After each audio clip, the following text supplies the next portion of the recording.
I approach the world with an infinite mindset. But when you listen to so many leaders, it becomes abundantly clear that they don't always know the game they're playing, and they talk about being number one, being the best, or beating their competition. Based on what? Based on what agreed upon metrics, objectives, and timeframes. And this is a problem, because when we play to win in a game that has no finish line, when you play with a finite mindset in an infinite game, there are very predictable and consistent outcomes. The big ones are decline of trust, cooperation, and innovation. So, whenever I hear somebody say, "We're this, look at this, we're the best," and when you can see a little smirk on my face as you're reading the list, is because what goes through my mind is, for now.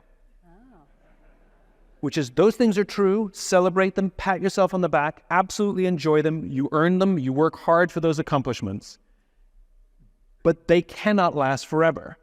It's all for now. And I think understanding that accomplishment or rocket ships are all for now, A, keeps you humble, which I know is a value of yours. A, keeps you humble, but B, it makes sure that you stay on your game. I think humility, and let's define humility. My favorite definition of humility is by a guy named Bob Gaylor, who was the 5th Chief Master Sergeant of the Air Force, who just recently died. But Bob Gaylor said, "Don't confuse humility for meekness." He said, humility is being open to the ideas of others.